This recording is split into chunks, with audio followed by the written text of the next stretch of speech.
that boom, drop that boom. I got a good overseas story for you. What you got? So did you know that during big events and big holidays, there is a makeshift police station underneath one of the legs of the Eiffel Tower? No. Oh, I did not. Ask me how I know that. No, you spent some time in that brig. Yeah. Yeah. So we planned a trip, me and 3 of my friends. So you either worked Christmas or New Year's, and we worked 7 days straight. That way the other half of the team could get 7 days off. So we had off 7 days for New Year's, and we planned this big trip. And like I said, we were stationed in Belgium outside of NATO Allied Supreme Headquarters of Europe. And we went from Belgium down into Switzerland, stayed in Switzerland, went back up through the Black Forest in Germany, stopped at a couple of bases, visited some people, and then landed in Paris, France for New Year's, to be there for New Year's Eve.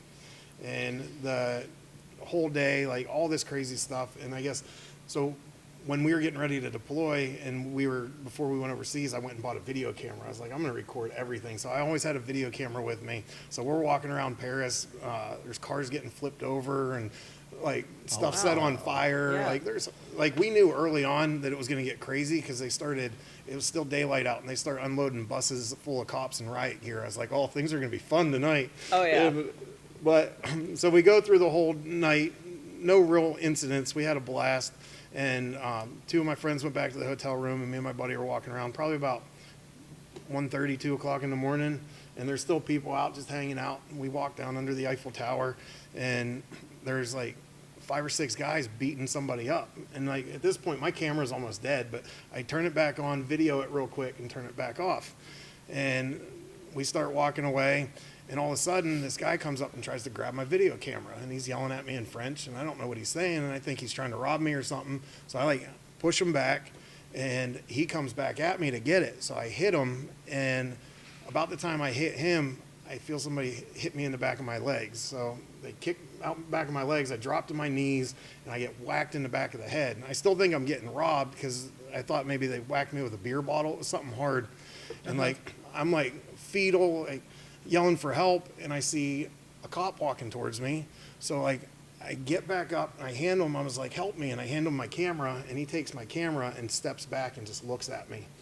And I look around, and these were the same guys I saw beating up somebody else, and they grab me up, and they're yelling at me, and still trying to figure out what's going on, and they start dragging me toward one of the legs of the Eiffel Tower. And I'm like, what is happening? So the cop's carrying my camera, and we walk down these stairs, and finally there's somebody speaking English. It's this lady yelling at me. She's like, shut up, shut up. She's like, show us the tape. I was like, what tape? She's like, show us the tape.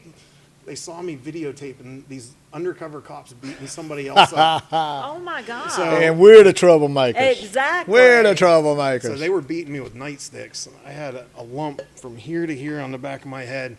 So I was like, I'll erase it, because I didn't want to lose all the other cool footage I had. So I'm trying to erase it. I'm nervous, I'm shaking. I accidentally hit play, and they see themselves on camera beating somebody else up. So then they're trying to break my camera to get it apart, or to get the tape out of it. I was like, I'll give you the tape. And so I did. I handed them over the tape, and they bring me upstairs. And I'm wondering where my friend is this whole time. And they throw me out, and there's my friend with 2 either military or police, one on either side of them, both holding machine gun style rifles, and wow. He's he just looks at me, and he's like, yeah, he couldn't couldn't do do anything. anything. No. He saw what was going on because he was a few feet away from me, and he couldn't help. I got out, and he's like, you all right? I was like, I think I'm ready for bed now. Drop that boom, drop